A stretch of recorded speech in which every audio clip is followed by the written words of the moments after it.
Hello बच्चों, मैं Geeta Paliwal BA first year में फिर से आपका स्वागत करती हूँ। कल हमने लोक कल्याणकारी राज्य के कार्य पढ़े।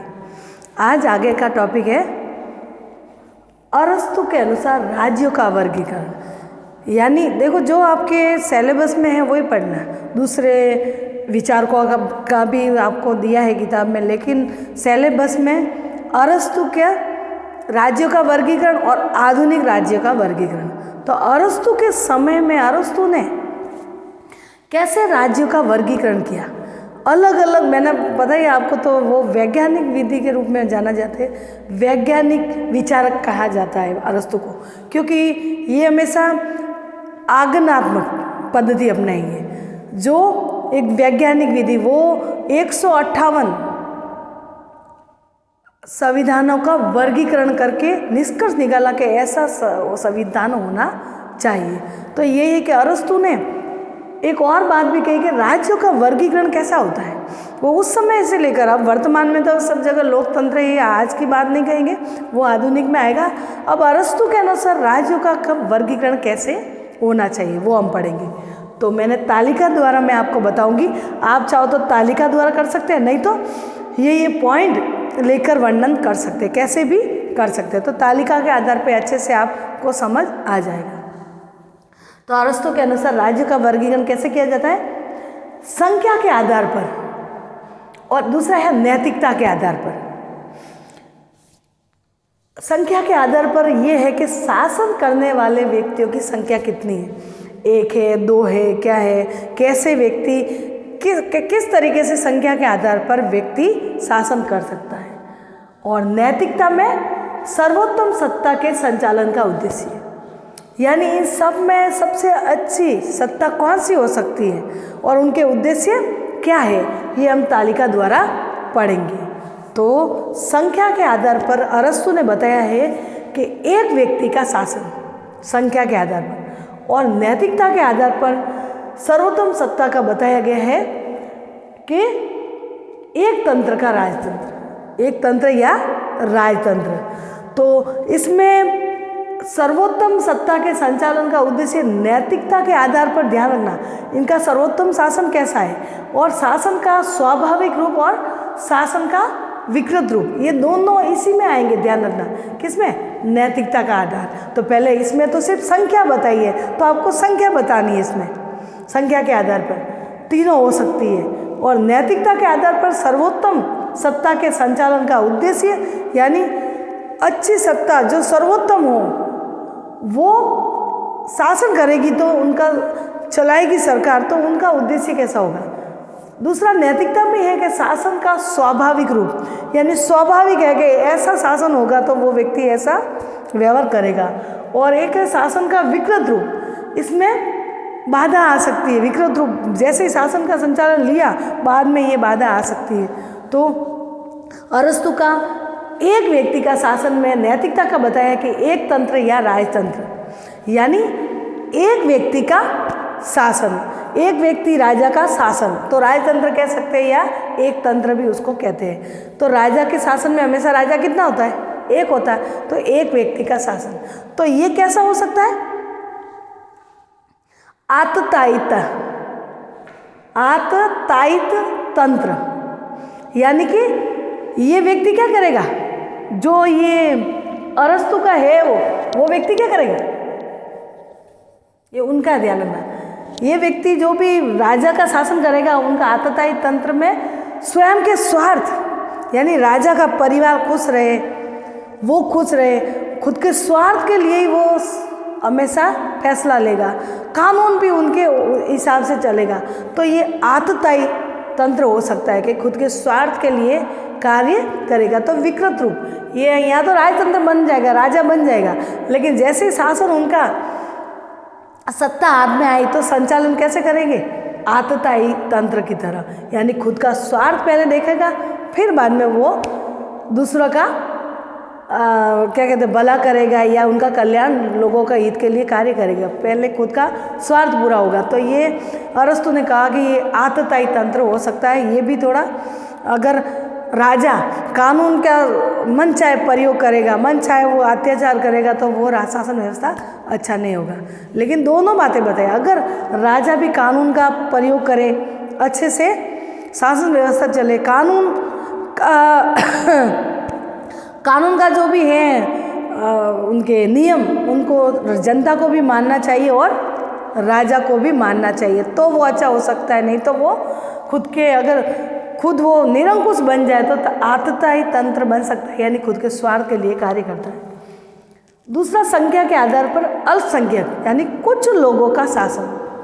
कुछ लोग, तो इसमें आएगा कुलीन तंत्र, यानी एक कुल का, एक जाति के लोग शासन करेंगे, उसमें वो राजा भी रहेगा और उसी के सारे मंत्री उसी कुल के मंत्री बनेंगे।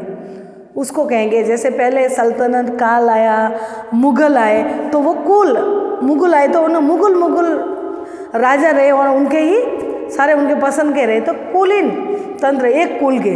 तो इसमें सर्वोत्तम रूप यानी शासन का स्वाभाविक रूप है कुलीन तंत्र, एक कुल शासन करेगा। लेकिन उनका उद्देश्य क्या रहेगा? वर्ग तंत्र या धनिक तंत्र।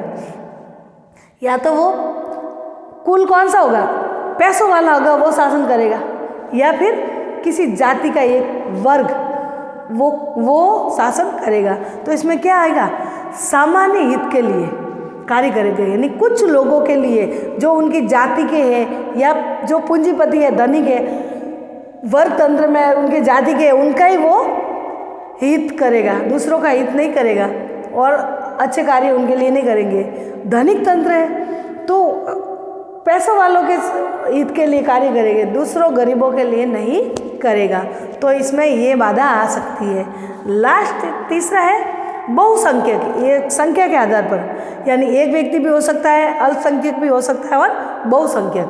बहुसंख्यक में बहुतंत्र या संवैधानिक तंत्र, यानी बहुत सारे शासन करें और संविधान के अकॉर्डिंग कार्य करें, तो इनको भीड़ तंत्र या लोकतंत्र, जो वर्तमान में हर देश ने अपनाया है।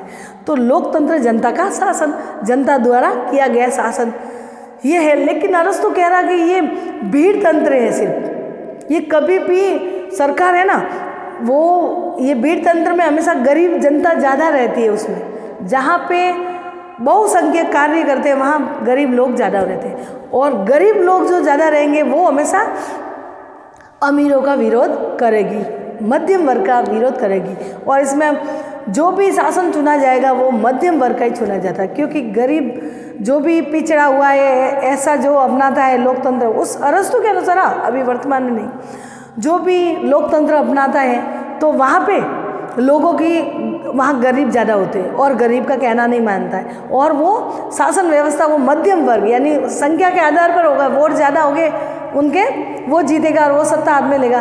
तो मध्यम वर्ग वहाँ राज करता है और धनिक राज करते हैं, गरीबों का शोषण वहाँ होता है। ये अरस्तु कह रहा है।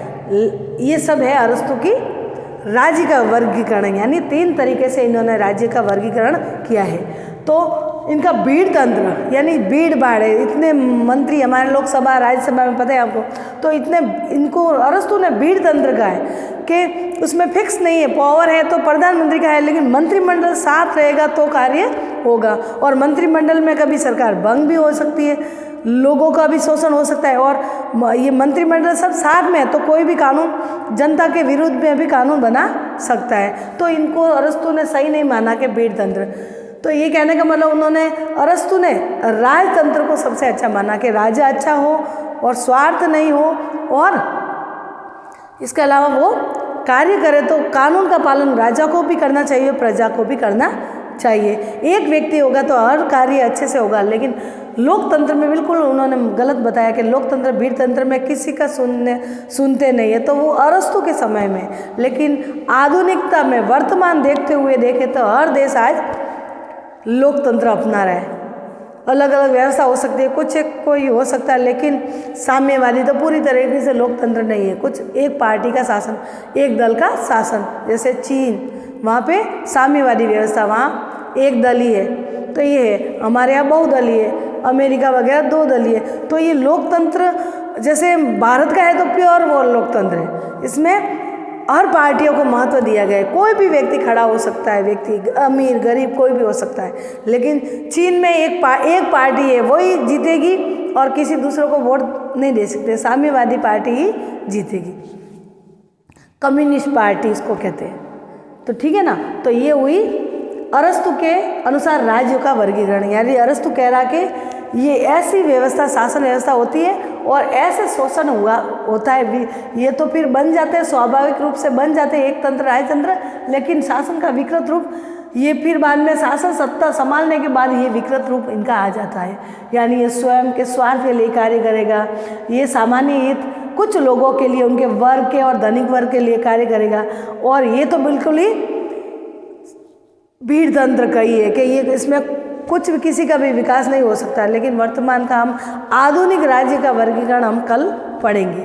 तो ये तालिका के हिसाब से अरस्तु के अनुसार राज्यों का वर्गीकरण, ऐसे संख्या के हिसाब से और नैतिकता के हिसाब से इन्होंने ये वर्गीकरण किया है। ठीक है बच्चों, कल हम पढ़ेंगे आधुनिक राज्यों का वर्गीकरण, यानी वर्तमान में कैसे राज्यों का वर्गीकरण किया गया है। ठीक है, बाय।